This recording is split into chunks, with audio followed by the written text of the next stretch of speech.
뭐라고 하실까요? 그들이 예수께 말하되 요한의 제자는 자주 금식하며 기도하고 바리새인의 제자들도 또한 그리하되 당신의 제자들은 먹고 마시나이다.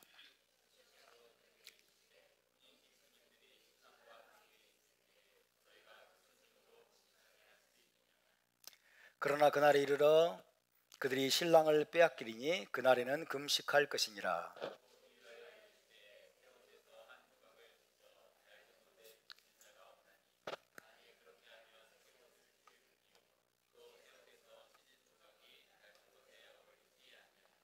새 포도주를 낡은 가죽 부대에 넣는 자가 없나니 만일 그렇게 하면 새 포도주가 부대를 터뜨려 포도주가 쏟아지고 부대도 못 쓰게 되리라. 다 같이 묵은 포도주를 마시고 새 것을 원하는 자가 없나니 이는 묵은 것이 좋다 함이니라. 아멘.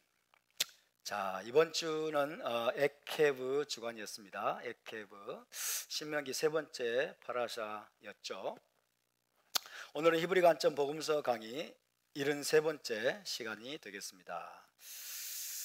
지난주에는 우리가 어떤 내용을 나눴습니까? 침례 요한의 제자들과 바리새인들이 자기들은 정기적으로 금식을 하는데 예수와의 제자들은 왜 금식하지 않습니까? 라고 살짝 비난한 이야기에 대해서 살펴보았습니다.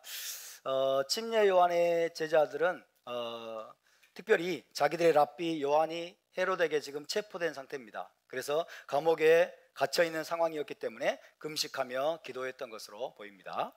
그리고 바리새인들은 어떻습니까? 한 주에 2번씩 금식했다고 그랬죠. 한 주에 2번씩 즉 월요일과 목요일에 금식을 하고 있었습니다.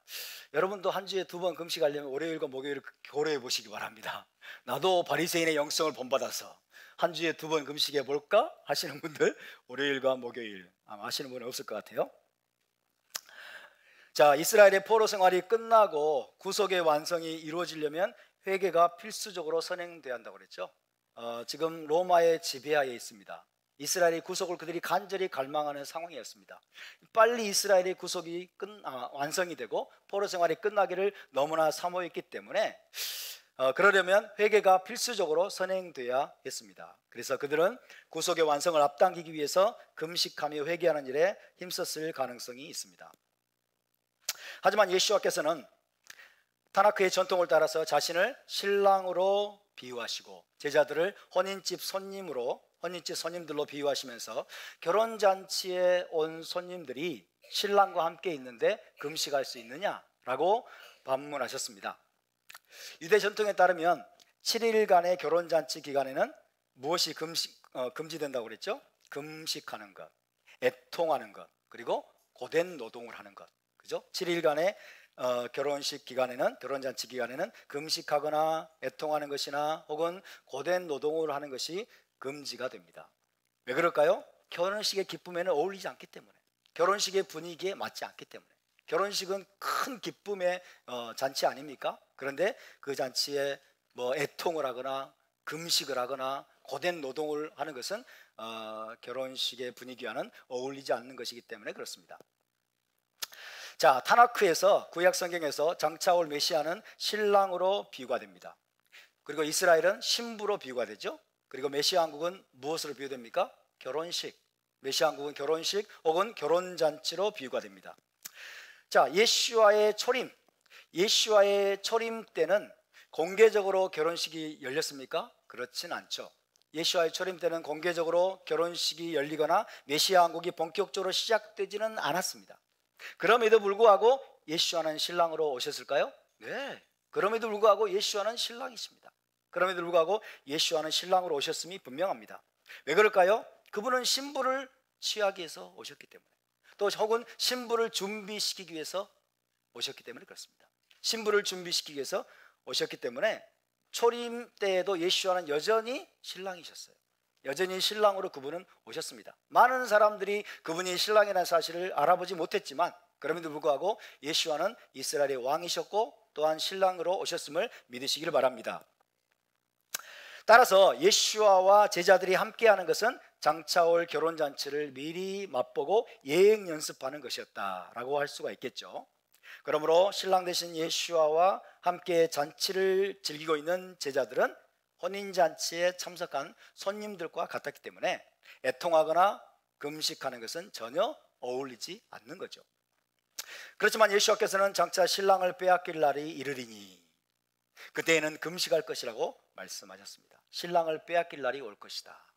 언제일까요? 예수께서도 체포되어서, 그죠? 고난을 당하시고 채찍에 맞으시고 십자가에 못 박혀 죽으실 것을 처음으로 시사한 그런 말씀이라고 할 수가 있겠습니다.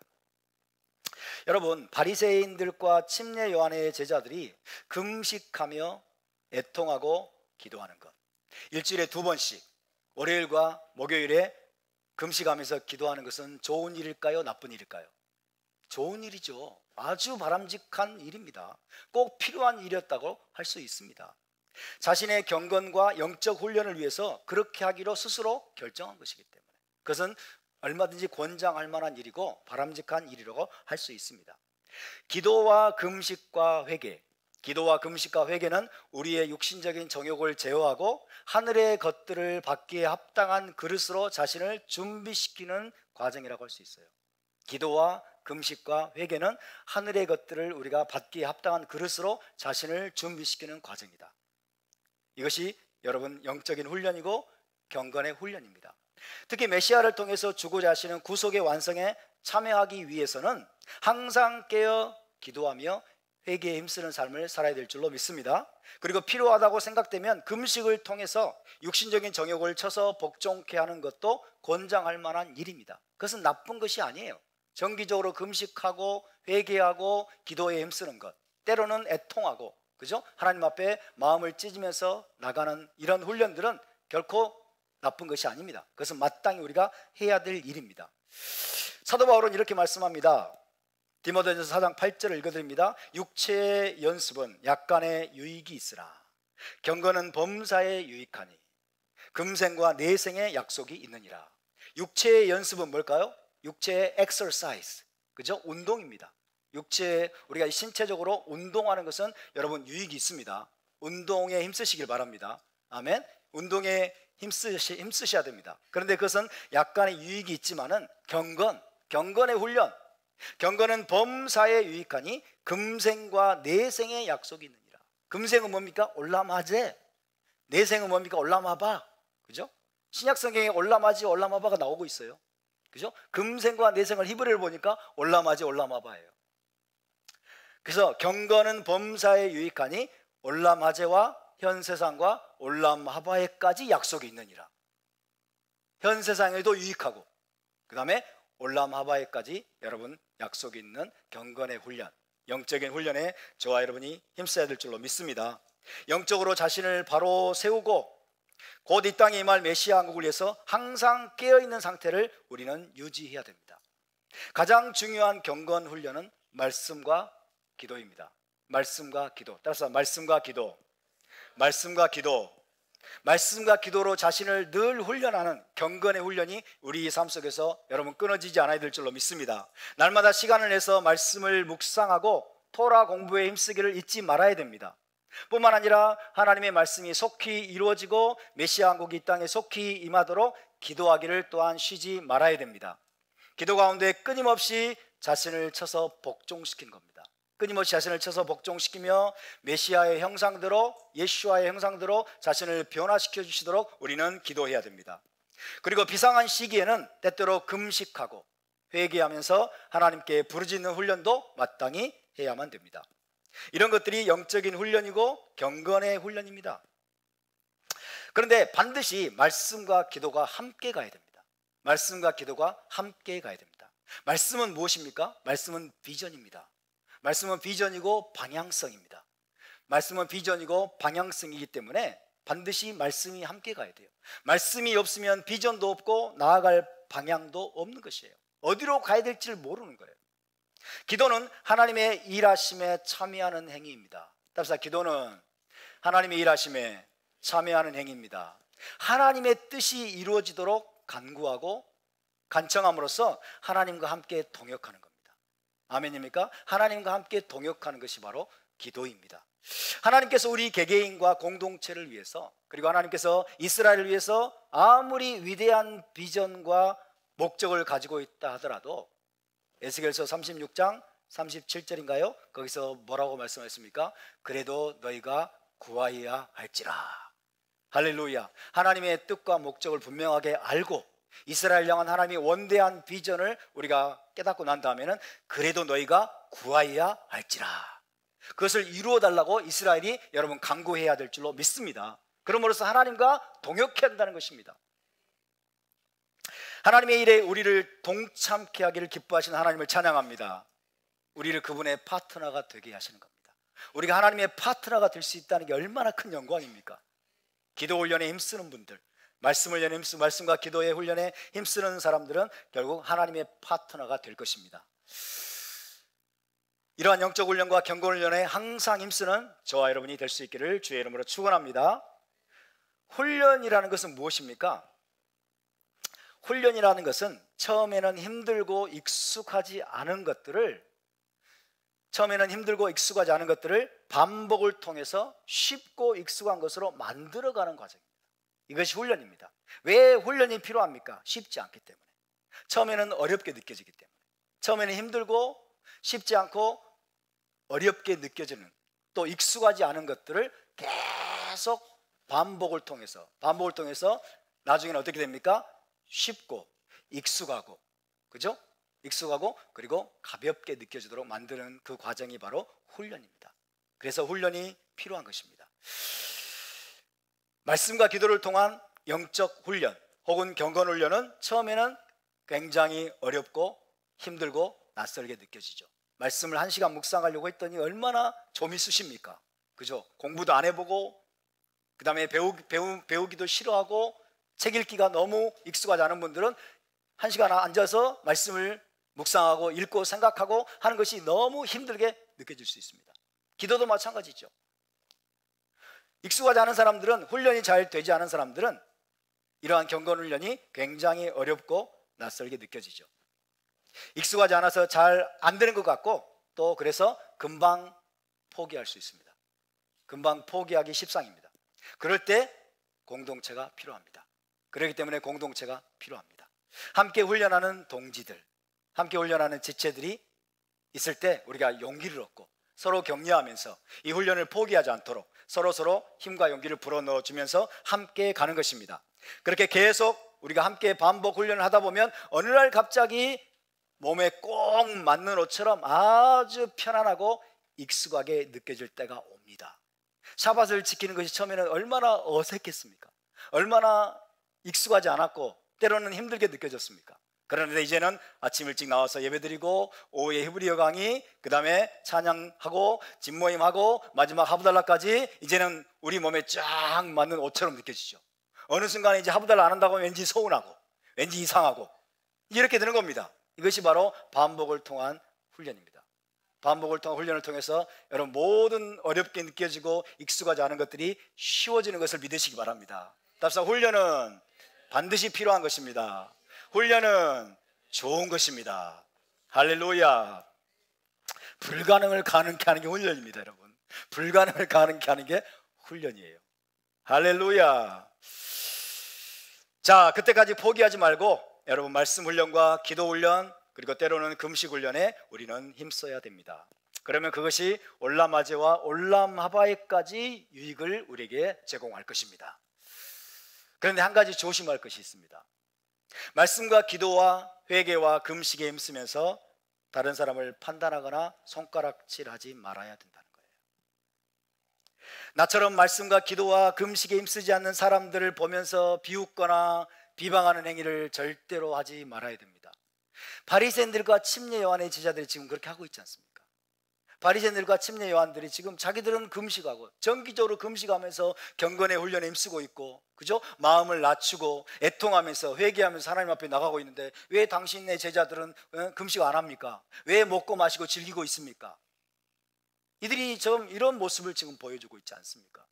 우리가 이 바리새인의 제자들 그리고 침례 요한의 제자들과 같은 여러분 그런 잘못에 빠지지 않기를 주의 이름으로 축원합니다. 늘 제가 말씀을 드리지만 우리는 토라 준행자가 되어야지 심판자가 되어서는 안 됩니다. 아멘. 우리는 토라 준행자가 돼야지 다른 사람을 심판하고 있어서는 결코 안 된다는 거예요. 다른 사람의 감시자가 되거나 여러분 심판자가 되지 않기를 주의 이름으로 축원합니다. 심판주는 오직 하나님 한 분이십니다. 하나님이 법을 주셨기 때문에 그 법대로 살았는지 안 살았는지를 심판하신 유일한 심판관은, 재판관은 오직 하나님 한 분이십니다. 여러분이, 저와 여러분이 하나님의 자리를 차지하려고 해서는 안 되는 것입니다. 할렐루야. 아무리 우리가 행하는 영적인 훈련과 경건 훈련이 수준 높아 보이고 대단해 보여도 하나님 보시기에는 아무것도 아니에요. 그것 때문에 우리가 영적인 우월감에 빠지거나 자기의에 빠져서는 안 되는 것입니다. 진짜 수준 높은 영성은 무엇일까요? 겸손입니다. 진짜 수준 높은 영성은 겸손이에요.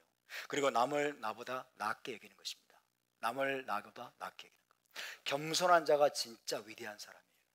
할렐루야. 겸손이 저는 최고의 영성이라고 믿습니다. 여러분, 우리는 주께서 명령하신 모든 것을 행한 후에 마지막에 어떻게 고백해야 될까요? 주님, 나는 무익한 종이오니, 주님, 나는 무익한 종이오니 나를 불쌍히 여기소서. 이 태도와 자세를 저와 여러분이 잃어버리지 않기를 바랍니다. 우리가 자랑할 것은 우리 자신의 높은 영성이나 경건이 아닙니다. 우리가 자랑할 유일한 것은 오직 하나님의 은혜입니다. 하나님의 은혜만을 자랑하고 예수와의 십자가만을 자랑으로 여기는 저와 여러분이 될 수 있기를 바랍니다. 십자가로 말미암아 우리가 하나님 앞에 나갈 수 있게 되었습니다. 십자가로 말미암아 우리가 메시아 왕국에 들어갈 수 있게 되었습니다. 하나님의 은혜로 우리가 용서받고 하나님의 은혜로 우리가 여러분 천국 백성으로 받아들여졌음을 믿으시기 바랍니다. 우리가 자랑할 것은 예수와밖에 없습니다.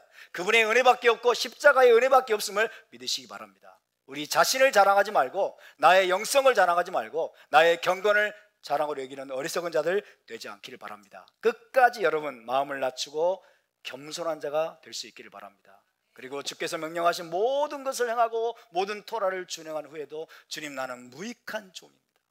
무익한 종이오니 주여 나를 불쌍히 여기소서. 이 태도를 잃어버리지 않기를 바랍니다. 왜 그래야 되는 줄 아십니까? 우리가 준행한 토라의 계명들보다 우리가 사실 어긴 것들이 더 많기 때문에 그래요. 아무리 우리가 토라를 많이 준행한다고 하더라도 여러분, 우리가 나도 모르게 어기고 있는 것들이 더 많기 때문에, 그래서 우리는 끝까지 나를 불쌍히 여기라고 하나님 앞에 기도해야 되는 것입니다. 할렐루야. 바룩 하셈. 자, 다음으로 넘어가겠습니다. 누가복음 5장 36절부터 39절을 다 함께 읽어보겠습니다. 오늘 굉장히 이제 중요한 말씀, 다 하지만은 예수와 말씀이 중요하지 않은 말씀이 있겠습니까? 많은, 특별히 오늘 이 말씀은 대단히 중요합니다. 누가복음 5장 36절에서 39절을 다시 한번 읽어보겠습니다. 시작. 또 비유하여 이르시되 새 옷에서 한 조각을 찢어 낡은 옷에 붙이는 자가 없나니 만일 그렇게 하면 새 옷을 찢을 뿐이요 또 새 옷에서 찢은 조각이 낡은 것에 어울리지 아니하리라. 새 포도주를 낡은 가죽 부대에 넣는 자가 없나니 만일 그렇게 하면 새 포도주가 부대를 터뜨려 포도주가 쏟아지고 부대도 못 쓰게 되리라. 새 포도주는 새 부대에 넣어야 할 것이니라. 묵은 포도주를 마시고 새 것을 원하는 자가 없나니 이는 묵은 것이 좋다 함이니라. 아멘. 이 말씀이 오늘날 너무나 오해되어지고 있습니다. 기독교 안에, 전통 기독교 안에서 이 말씀이 너무나 잘못 이해되어 왔습니다. 오늘 이것을 우리가 제대로 이해를 해야 될 것 같아요. 자, 여기서 예수와는 두 가지 비유를 말씀하셨어요. 이중적인 비유입니다. 두 가지 비유, 이중적인 비유입니다. 대상이 누구입니까? 침례 요한의 제자들과 바리새인들이죠. 서기관들과 바리새인들. 침례 요한의 제자들과 서기관들, 바리새인들을 향해서 주님이 하시는 말씀입니다. 자, 하나는 생배 조각을 낡은 옷에 붙이는 비유입니다. 생배 조각. 생배 조각. 무슨 뜻이 아시겠어요? 생배 조각. 새로운 헝겊 조각을 말하죠. 새 옷에서 뜯어낸 헝겊 조각을 말합니다. 생배 조각. 생배 조각을 낡은 옷에 붙이는 비유이고, 다른 하나는 새 포도주를 낡은 가죽 부대에 넣는 비유입니다. 새 포도주를 낡은 가죽 부대에 넣는 비유예요. 대상이 누구라고요? 침례요한의 제자들과 바리새인들, 서기관들. 그들을 향해서 주님께서 지금 하시는 말씀입니다. 새 옷에서 한 조각을 찢은 생배 조각을 낡은 옷에 붙이게 되면 맞지 않아서 결국은 둘 다 버리게 될 것이다 라고 말씀하셨습니다. 마찬가지로 새 포도주를 낡은 가죽 부대에 넣게 되면, 새 포도주를 낡은 가죽 부대에 넣게 되면 어떤 일이 벌어질까요? 그 포도주가 그 안에서 발효가 되겠죠. 계속 발효가 되는 과정을 낡은 가죽 부대는 딱딱하게 지금 되어 있는 상태예요. 그래서 낡은 가죽 부대가 그것을 견디지 못해서 터져버릴 것이다. 터지게 될 것이고, 그러면 결국 둘 다 버리게 될 것이다 라고 말씀하셨어요. 자, 이 두 가지 비유는 전후관계와 문맥을 면밀히 살피면서 해석하지 않으면 상당히 어려운 말씀입니다. 상당히 어려운 말씀입니다. 전통적으로 기독교는 이 두 가지 비유를 문맥과 상관없이 해석을 하면서 원래 의도와는 전혀 상관없는 의미를 끌어냈습니다. 그래서 전통 기독교의 해석을 제가 여러분께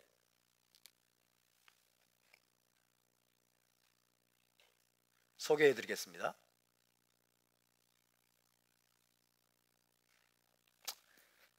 이 말씀을 공부도 해보지 않은 분들은 아마 이런 해석 못 들어보셨겠죠. 그렇지만은 기독교는 그렇게 해석합니다. 새 옷, 생배 조각이라죠.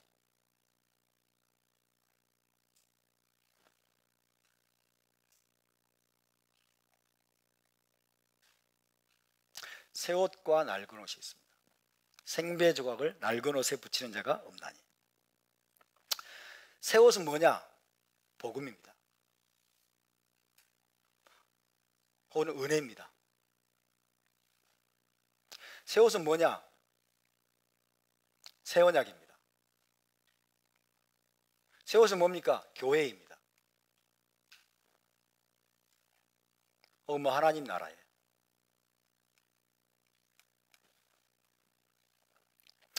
이것이 새 옷이다. 생배 조각이다. 낡은 옷은 무엇이냐? 낡은 옷은 율법입니다. 그리고 옛 언약입니다.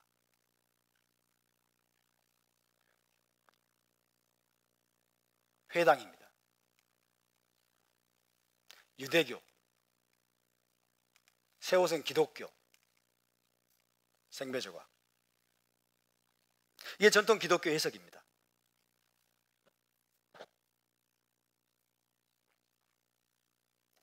아무도 낡은 옷을 입기 위해서 새 옷을 찢지 않는다. 아무도 낡은 옷을 입기 위해서 새 옷을 찢지 않는다. 자, 낡은 옷을 입기 위해서 생배 조각을 찢어서 낡은 옷에 붙이지 않는다 라고 예수님께서 말씀하셨죠? 그것은 무슨 뜻이냐? 율법과 은혜는 섞일 수 없다 라고 해석합니다. 율법과 복음은 섞일 수 없다는 뜻이라고 해석합니다. 마찬가지로 새 포도주가 있어요. 새 포도주가 있고 낡은 가죽 부대가 있죠. 새 포도주는 뭘까요? 복음입니다. 그죠? 은혜예요. 하나님의 은혜, 복음, 은혜. 또 뭐예요? 새 언약이에요. 기독교입니다. 교회. 그죠? 하나님 나라. 낡은 가죽 부대는 뭘까요? 율법입니다. 똑같아요. 낡은 가죽 부대는 뭘까요? 옛 언약이에요. 낡은 가죽 부대는 유대교예요. 유대교는 낡은 가죽 부대예요. 그죠? 회당. 이게 낡은 가죽 부대들이에요. 이게 전통 기독교의 해석이에요. 이런 해석을 들어보셨습니까? 안 들어보신 이유는 무관심했기 때문에.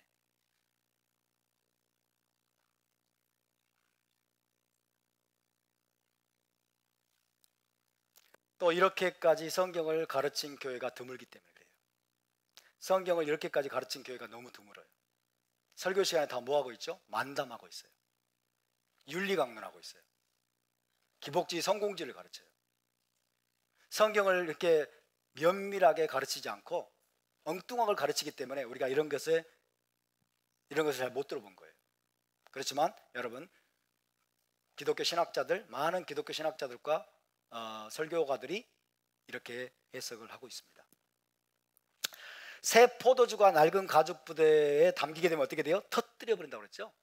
새 포도주가 낡은 가죽 부대를 터뜨려서 포도주가 모두 엎질러지듯이 교회의 새 언약의 복음을 옛 언약, 즉 유대교의 율법주의적인 종교의 틀 속에 부어 넣으면 못 쓰게 될 것이다 라고 해석합니다.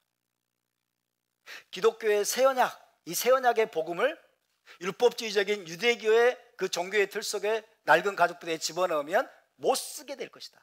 함께 갈 수가 없다는 거예요. 이렇게 해석합니다.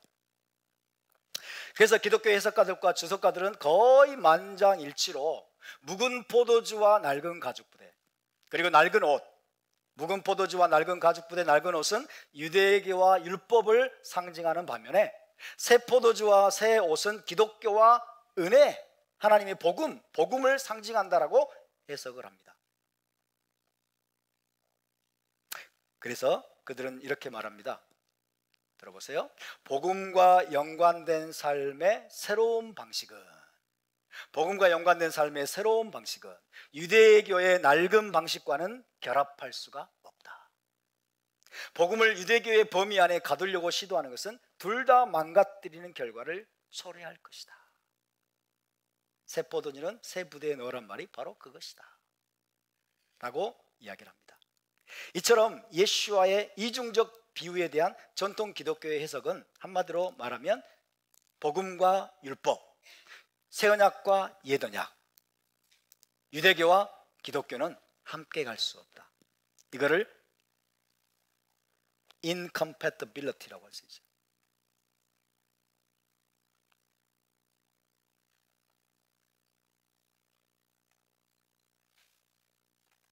incompatibility. 이거를 호환 불가죠. 호환 불가, 양립 불가, 이렇게 해석할 수 있어요. 기독교와 유대교, 복음과 율법, 새 언약과 옛 언약은 호환이 안 된다는 거예요. 서로 호환이 안 되고 서로 양립할 수 없다는 것을 지금 예수께서 말씀하신 것이다. 복음의 새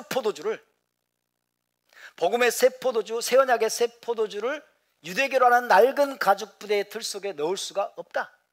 그걸 넣으면은 둘 다 터져가지고 망가져 버릴 것이라고 예수께서 말씀하신 것이다 라고 하는 해석이 바로 전통 기독교의 해석입니다. 거의 대부분의 기독교 주석가들의 해석이에요.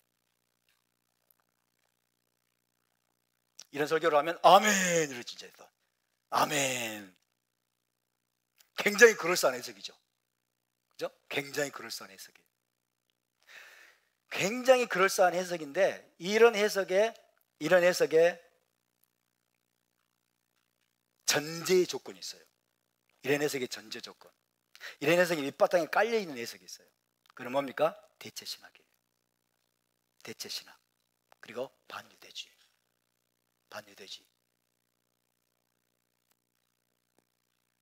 히브리적인 관점이 아닌 것입니다.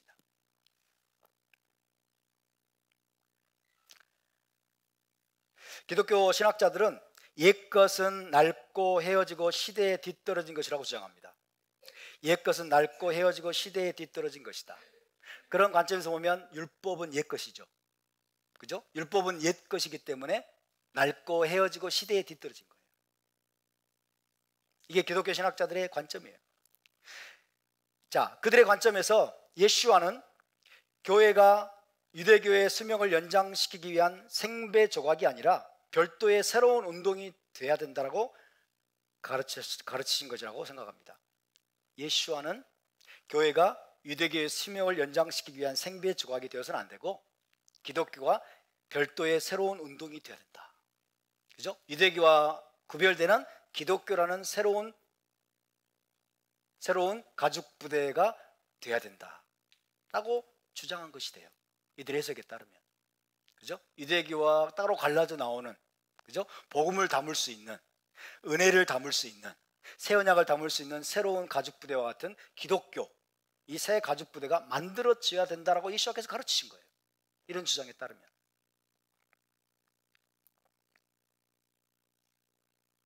그러나 이와 같은 해석은 시대착오적인 것입니다. 기본적으로 시대착오적이다. 시대착오적이란 말을 하세요? 시대착오적이다.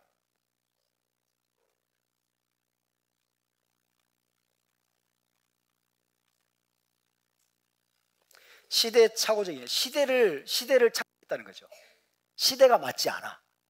시대가 맞지 않아. 자, 복음과 율법, 새 언약과 옛 언약, 기독교와 유대교를 예수와께서 지금 대비시키고 있다고 이야기들을 하고 있는데, 예수와께서 활동하시던 AD 30년 전후, 그때 기독교는 있었어요, 없었어요? 기독교는 존재하지도 않았어요. 예수와께서는 한 번도 입으로 새 언약이라는 말을 해본 적이 없으세요. 그죠? 예수의 입에서 새 언약이라는 말이 나온 적이 없어. 그죠? 기독교는 존재하지도 않았어. 그러니까 시대착오적이라는 거예요. 시대를 착오했다. 시대에 안 맞다 그 말이야. 전혀 시대와 무관한, 그죠? 시대를 착각한 그런 해석입니다. 예수와는 유대교와 구별되는 새로운 종교를 시작하실 의도가 있었을까요, 없었을까요? 예수와는 유대교를 다 허물어버리고 유대교를 다 파괴하고 기독교라는 새로운 종교를 시작할 의도가 예수와께 있었을까요, 없었을까요? 그런 의도가 전혀 없으셨어요. 새로운 종교를 시작할 의도가 전혀 없으셨고 유대교를 무너뜨릴 의도도 전혀 없으셨습니다. 예수와께서 이 이중적인 비유를 말씀하셨을 때는 기독교가 존재하지도 않았습니다. 그리고 예수와의 입에서 새 언약이라는 표현도 나온 적이 없었습니다. 물론 예수와께서 자신의 추종자들과 제자들을 위해서 유대교를 근본적으로 변화시키고 완전히 개혁하신 것은 부인할 수가 없어요. 예수와께서 추종자들과 제자들을 위해서 유대교를 근본적으로 변화시키고 완전히 개혁하신 것은 사실입니다. 하지만 예수와께서 그들을 위해서 개혁하신 것도 사실은 유대교입니다. 유대교 내에서의 개혁입니다. 아멘. 예수와 운동이라고 합시다. 예수와 운동, 그죠? 예수와 운동, 예수와를 따르는 메시아닉 운동, 그것은 유대교 내에서 유대교를 새롭게 개혁하는 것입니다. 유대교의 잘못된 것들, 유대교의 빗나가는 것들, 유대교의 지금 잘못된 전통들을 주님께서 바로잡고 새롭게 개혁하는 것, 이것은 유대교를 부숴버리는 게 아니라 유대교 자체 내에서 여러분 거기에 신선한 바람을 불어넣고 새롭게 개혁하는 운동이었던 거예요. 그래서 한마디로 예수와께서 의도하신 것은 유대교 내에 철저한 개혁과 변화였다는 것을 기억하시기 바랍니다. 따라서 예수와께서 자신과 유대교를 서로 호환이 불가하다 혹은 양립 불가의 관계로 규정하셨다라고 해석하는 것은 잘못된 신학이고 잘못된 해석이죠. 잘못된 해석이에요. 이건 진짜 잘못된 해석이에요. 이건 완전히 잘못된 해석이에요. 이게 속아 넘어가면 안 돼요. 율법과 복음, 유대교와 기독교, 옛 언약과 새 언약, 혹은 회당과 교회, 이것들이 호환이 안 되고 호환 불가, 양립 불가, 이것의 신학은, 이런 신학은 2세기 이후의 대체 신학에서 비롯된 것입니다. 2세기 이후부터 시작된 대체 신학의 결과로서 유대교와 기독교가 함께 갈 수 없고 율법과 복음이 함께 갈 수 없고 옛 언약과 새 언약이 함께 갈 수 없고 회당과 교회가 서로 갈라지는 그런 신학이 나오게 된 겁니다. 근데 지금 이것은 AD 30년 전후예요. 그죠? 이때 지금 예수와께서 가르치신 가르침이에요. 전혀 시대가 안 맞죠. 예수와는 유대교를 무너뜨릴 의도가 없으십니다. 예수와는 새로운 종교, 기독교라는 새로운 종교를 시작할 의도가 조금도 없으셨습니다. 예수와는 유대교를 개혁하러 오신 분이십니다. 할렐루야. 39절 한번 읽어보겠습니다. 39절.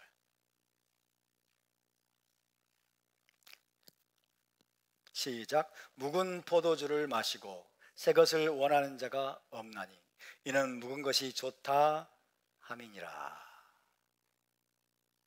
다시 한번 보세요. 묵은 포도주를 마시고. 자, 저를 봐주세요. 이 해석에 따르면 묵은 포도주는 뭐예요? 율법, 예도냐, 그죠? 율법, 예도냐, 유대교 이런 거죠. 묵은 포도주를 마시고 새 것을 원하는 자가 없나니, 예수께서 말씀하시는 거예요. 이는 묵은 것이 좋다 하기 때문이라. 그러면 이때 예수와의 말씀은 묵은 것을 좋은 것으로 소개하고 있어요? 나쁜 것으로 소개하고 있어요? 좋은 것으로 소개하고 있죠. 그래서 이 39절 말씀 때문에 이 해석이 완전히 틀렸다는 게 입증이 되는 거예요. 그죠? 이 39절의 말씀, 이 말씀이 바로 전통 기독교 해석에 심각한 오류가 있다는 것을 증명해 주고 있는 말씀입니다.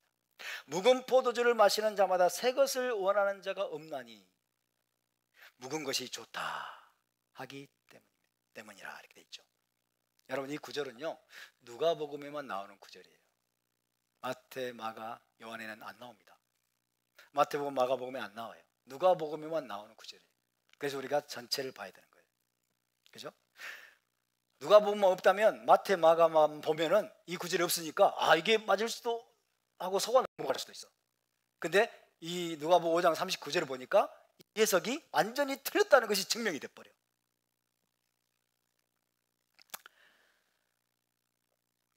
여러분, 전통 기독교 해석에 따르면 낡은 옷, 낡은 가죽 부대, 오래된 것, 이것은 모두 율법과 유대교를 의미합니다. 그리고 복음과 새 언약과 기독교는 새 포도주이고 새 가죽 부대입니다. 따라서 그런 해석에 따르면 묵은 포도주는 율법과 유대교를 의미하는 것이기 때문에 부정적이고 나쁜 것이어야 돼요. 그죠? 묵은 포도주는 부정적이고 나쁜 것이어야 되는데 여기에서 우리 주님은 묵은 포도주를 마시고 새 것을 원하는 자가 없나니 묵은 것이 좋다라고 사람들이 이야기한다 라고 하면서 묵은 것을 지금 나쁜 것이라고 지금 제시를 하지 않고 계십니다. 그렇다면 여러분, 이 39절에 따르면 복음은, 자, 이 해석에 따르면 복음은 뭡니까? 새 포도주죠. 묵은 포도주는 뭐예요? 율법이죠. 예언약이죠. 그죠? 자, 묵은 포도주는 율법이고 예언약인데 사람들이 묵은 포도주를 마셔보고 아, 묵은 포도주가 잘 숙성이 됐기 때문에 좋구나 라고 사람들이 말하는도다. 그러면 새 포도주는 뭐예요? 복음이죠.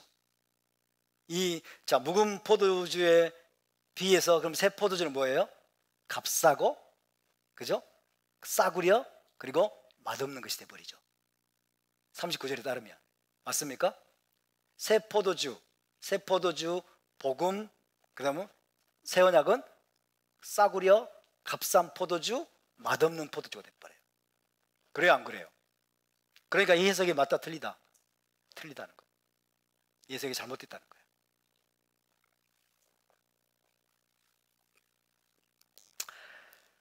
이런 구도를 가진, 자, 이런 해석학적인 틀을 여러분 장착한 기독교 신학자들이나 해석자들은 누가복음 5장 39절을 좋아할까요, 안 좋아할까요?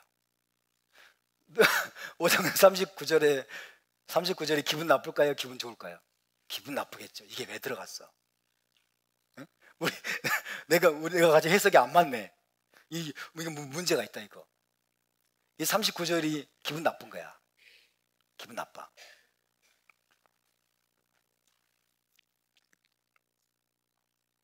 실제로 2세기경에 유명한 기독교 이단이 등장했어요. 누굴까요? 말시온이라는 이단입니다. 아시죠 여러분? 말시온. 이 사람이 구약과 신약이라는 말을 만들었다고 그랬죠? 구약과 신약이라는 말을 만든 사람이 말시온. 이 말시온, 이단자 말시온은 누가복음 5장 39절을 유대인이 복음서에 삽입한 것을 봤어요. 유대인이 복음서에 필사하는 과정에서, 성경을 필사하는 과정에서 유대인이 복음서 속에 이거를 삽입한 것으로 간주를 하고 말시오는 자기가 성경을 실제로 만들었어요. 구약의 거의 모든 말씀 빼버리고 복음서를 위주로 해서, 그리고 복음서 위주가 아니라 바울의 서신을 위주로 해가지고 말시온이 직접 작성한 성경이 있어요. 그 자기가 작성한 성경에서 누가복음 5장 39절을 지워버렸습니다. 말시온은 5장 39절을 지워버렸어. 얼마나 미웠겠어. 이건 유대인이 삽입해 넣은 거야. 그래서 지워버렸어요. 또 서방의 여러 사본들도 말시온을 따라서 39절 끝부분을 완전히 지워버렸습니다. 그런 삭제는 반유대적인 편견을 드러낸 거죠. 그죠? 성경을 필사하는 과정에서 유대적인 것들이 쓸데없이 삽입되어 들어왔다라고 반유대적인 관점에서 여러분 그런 구절을 지워버리는 그런 행위를 했던 것입니다. 참 이런 일이 무서운 일이에요, 여러분. 묵은 포도주가 좋다는 말씀을 삭제함으로써 편집자는 유대인들이 이미 유대교에 만족하고 있기 때문에 기독교의 가르침을 거절할 것이라는 암시를 완전히 이제 없애버렸다라고 생각한 거예요.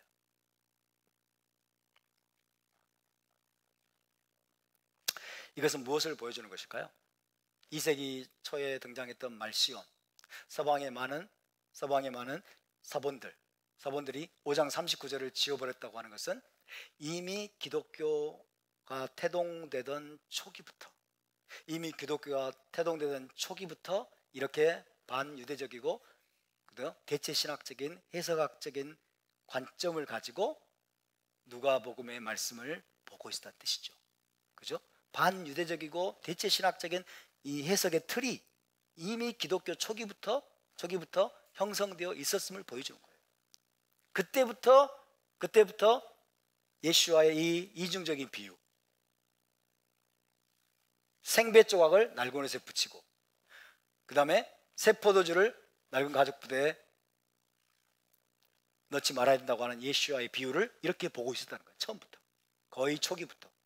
그러니까 얼마나 이 대체 신학과 반유대주의의 뿌리가 깊은지를 우리가 알아야 됩니다.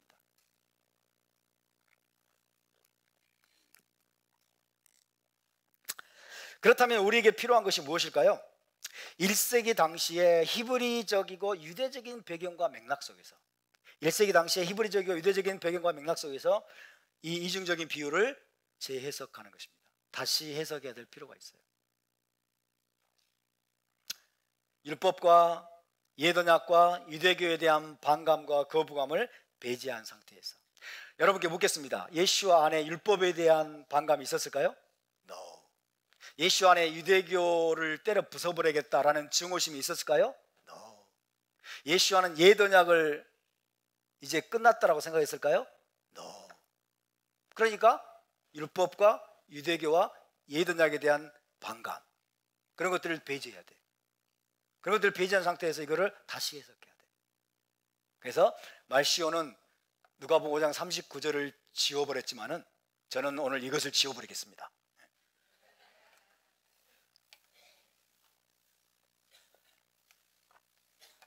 싹 지워버려야 돼요. 여러분의 생각에서 이걸 지워버리시기 바랍니다.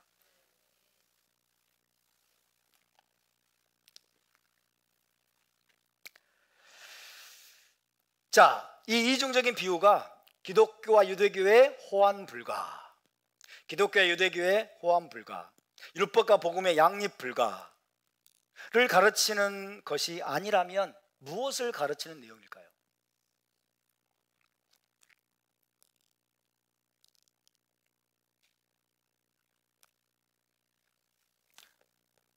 미시나에 보면 여러 섹션들이 있는데 그 중에서 피르케이 아보트라는 섹션이 있어요.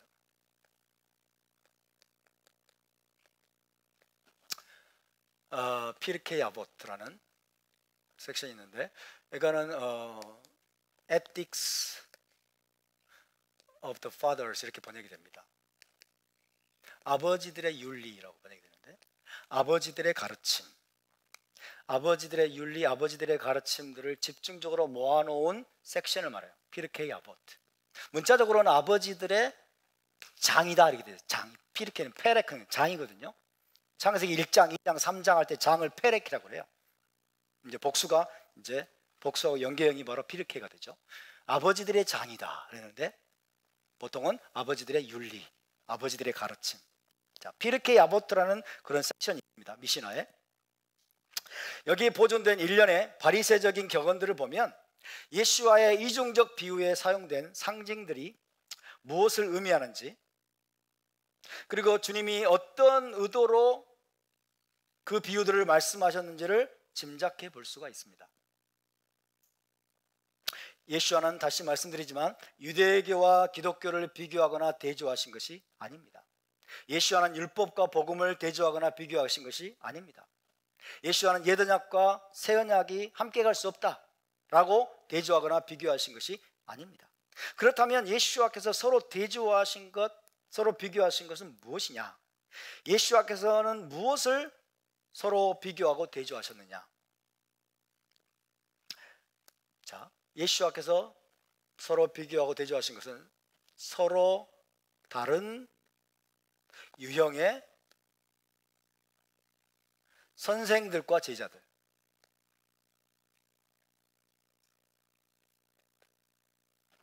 서로 다른 유형의 선생들과 제자들을 대조하고 비교하신 거예요.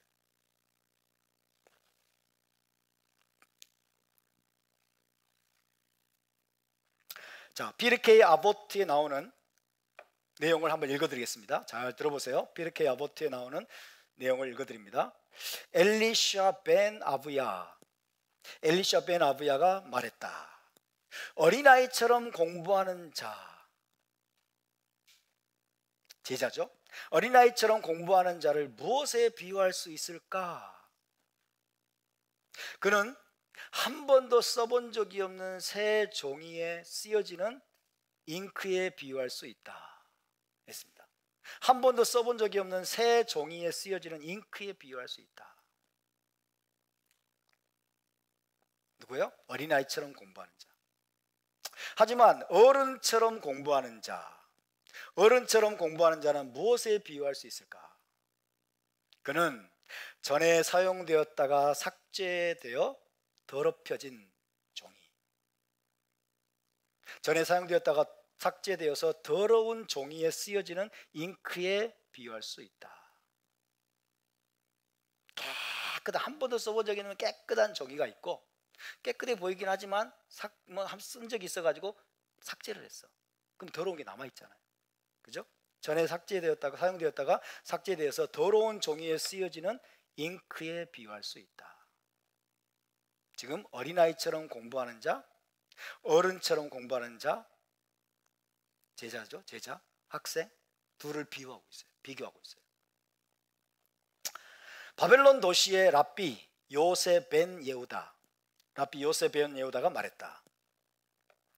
젊은이들로부터 배우는 사람입니다.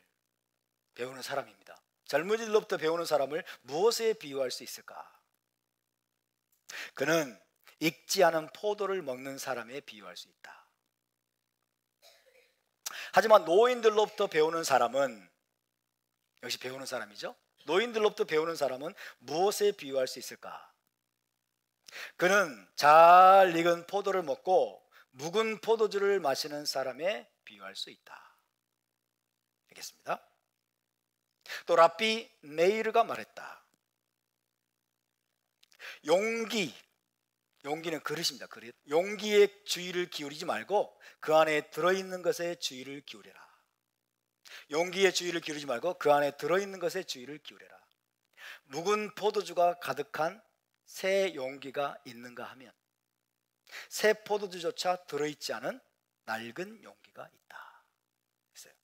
다시 한번, 용기에 주의를 기울이지 말고 그 안에 들어있는 것에 주의를 기울여라.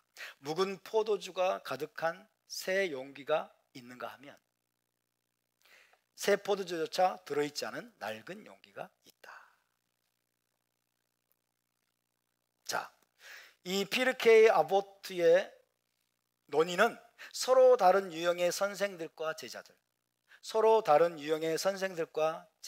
그리고 그들의 학문의 질을 비교하고 있습니다. 서로 다른 유형의 선생들과 제자들, 그리고 그들의 학문의 질을 비교하고 있습니다. 예수와의 이중적 비유에 사용된 것과 동일한 상징의 언어도 사용이 되고 있죠. 묵은 포도주, 새 그릇, 그죠? 새 포도주, 이런 용어도 지금 사용이 되고 있어요. 자, 피르케 아보트에서 포도주를 담고 있는 용기, 포도주를 담고 있는 용기, 가죽 부대죠. 포도주를 담고 있는 용기는 어떤 제도들이나 종교적인 운동 혹은 가르침이 아닙니다. 다시, 포도주를 담고 있는, 자, 이 아보트에서 포도주를 담고 있는 용기는 제도들이나 종교적인 운동이나 어떤 가르침이 아니죠. 포도주를 담고 있는 용기는 개개인의 제자들과 선생들이에요. 그죠? 가죽 부대. 가죽 부대는 아보트에서 뭐예요? 제자들과 선생들을 가리킵니다. 가죽부대, 낡은 가죽부대, 유대교. 이건 제도죠. 일종의 종교 시스템이죠. 그죠? 새 가죽부대, 복음, 기독교. 이거는 제도고 하나의 시스템이죠. 그게 아니라, 자, 아보트에 나오는 가죽부대, 이거는 용기잖아요. 용기, 그릇. 그죠? 이것은 뭐냐? 어떤 제자들, 그죠? 서로 다른 유형의 제자들과 선생들을 비유적으로 말하는 표현입니다. 포도주는 뭐냐?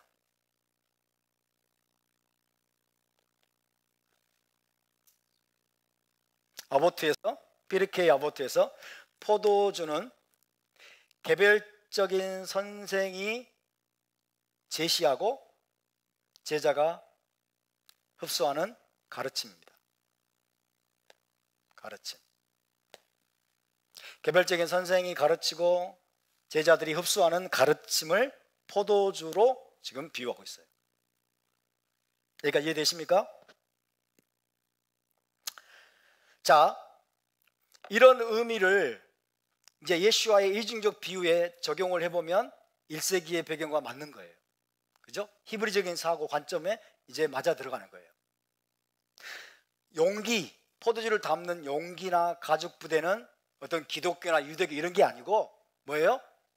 제자들이에요. 제자들. 선생이나 제자들을 가리킵니다. 포도주는 복음, 율법 이런 게 아니고 포도주는 뭐예요? 가르침이에요. 그죠? 어떤 선생이 제시하는, 제자들이 또 흡수하는 가르침이 바로 포도주예요. 굉장히 중요합니다. 여러분 잘 들으셔야 돼요. 이 의미를 이제 예수와의 이중적 비유에 적용을 하면 주님의 의도가 분명해질 수 있습니다. 자, 먼저 의복 비유에 적용을 해보면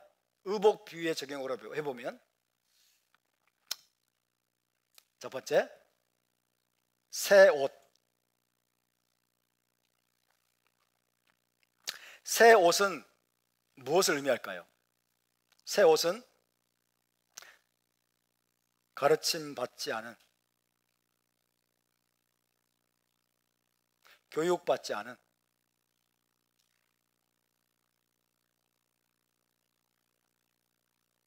제자, 학생을 말합니다.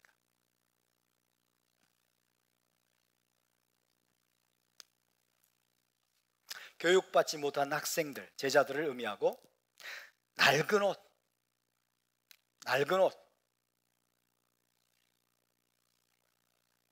이미 교육받은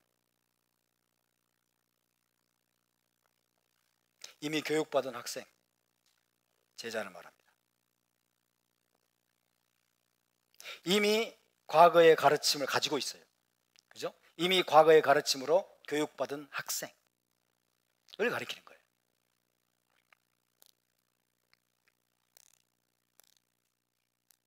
그렇다면 생배 조각은 뭘까요?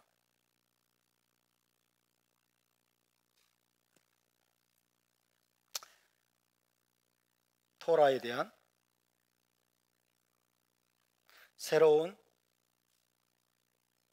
해석이나 가르침을 말합니다. 토라에 대한 새로운 해석이나 가르침을 의미합니다. 생배조각.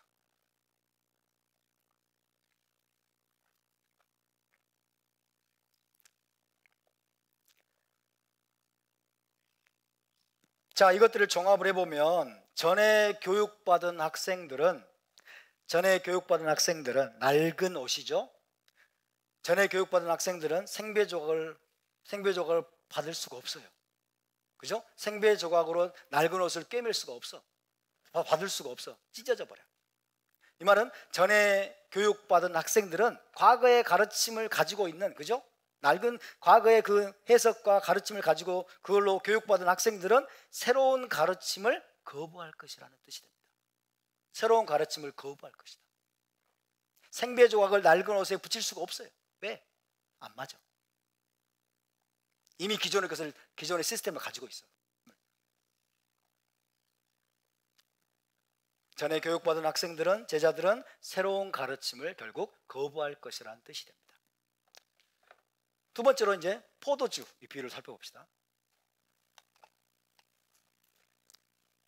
포도주와 가죽부대 비유에 적용을 해보면 새 가죽부대,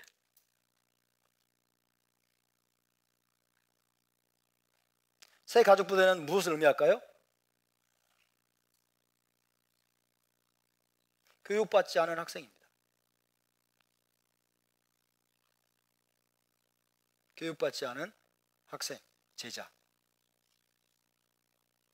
기존의 가르침으로, 그죠? 기존의 가르침으로 교육받지 않은 학생. 새 가죽부대. 낡은 가죽부대는 뭘까요? 이미 교육을 받은 제자, 학생입니다. 이미 교육을 받은 제자. 그래서 뭐예요? 나름대로 체계가 굳어 있는 거예요. 이게 낡은 가죽부대야. 이미 교육을 받은 학생이에요. 새 포도주는 뭘까요? 분명하죠? 여러분 이야기해 보세요. 새 포도주는 여기 있잖아요. 그죠? 똑같아. 토라에 대한 새로운 해석과 가르침을 말해요. 새 포도주는 토라에 대한 새로운 해석과 가르침. 이해되시면 아멘? 별로 이해가 안 되시는 모양이네. 다시 한번 이해되시면 아멘? 이해되시면 아멘? 이해를 강요하면 안 되겠죠? 이해하실 분들은 이해하시고. 그래서 이것들을 종합을 해보면 이런 의미가 됩니다. 들어보세요.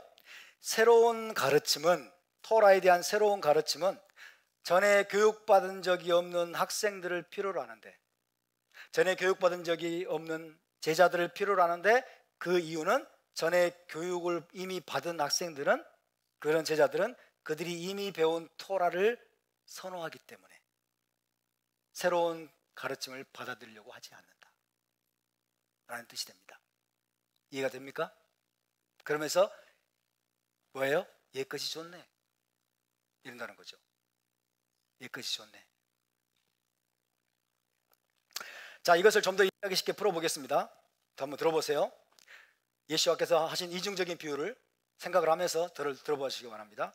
아무도 새로운 가르침, 토라에 대한 새로운 가르침이에요. 아무도 새로운 가르침을 가지고 그것을 이미 교육받은 제자들에게 가르치려고 하지 않는다. 만약 그렇게 한다면 새로운 학생들은 가르침의 대상이 아니니까 배우지 못한 상태로 남게 될 것이고, 사전에 교육받은 학생들은 새로운 가르침을 거부하게 될 것이다.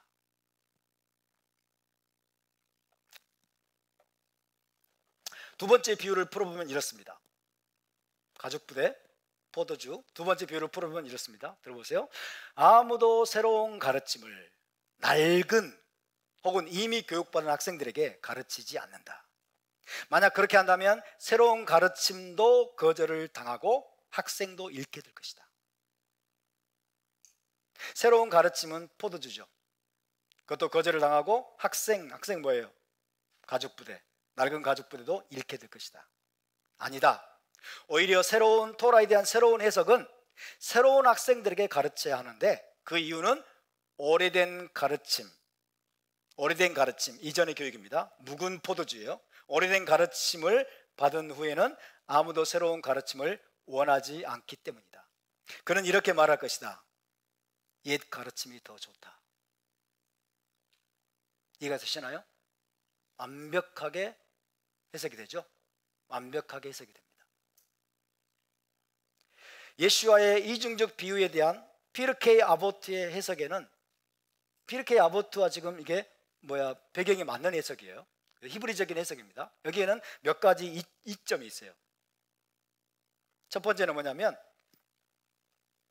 시대착오적이지 않습니다. 유대교와 기독교의 양립 불가, 식의 해석과 달리 이거는 시대착오적이지 않아요. 시대에 너무 잘 맞는 거예요. 그죠? 시대착오이지 않습니다. 시대에 맞지 않는 해석이 아니란 뜻입니다. 두 번째, 예수와를 유대교와 대립하게 하지 않습니다. 예수와를 유대교와 대립하게 하지 않는 해석입니다. 예수와는 유대교와 대립할 의도가 없어요. 세 번째, 율법과 복음 사이의 충돌을 상정하지도 않습니다. 율법과 복음 사이에 충돌이 있다는 것을 전제하지도 않아요. 예수와 유대교가 지금 충돌하고 있다는 것을 지금 가정하지도 않고 있어요. 시대에 맞는 해석입니다.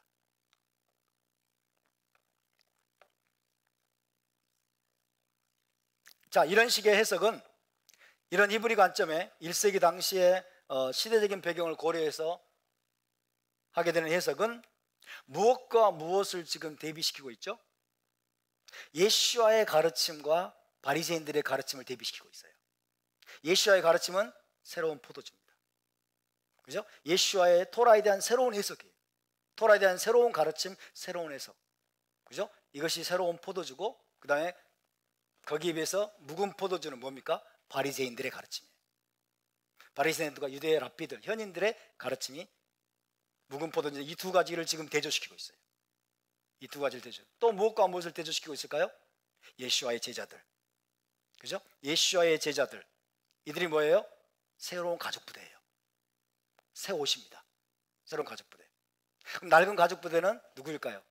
바리새인들의 제자들, 혹은 바리새인들. 그죠? 유대 현인들의 제자들.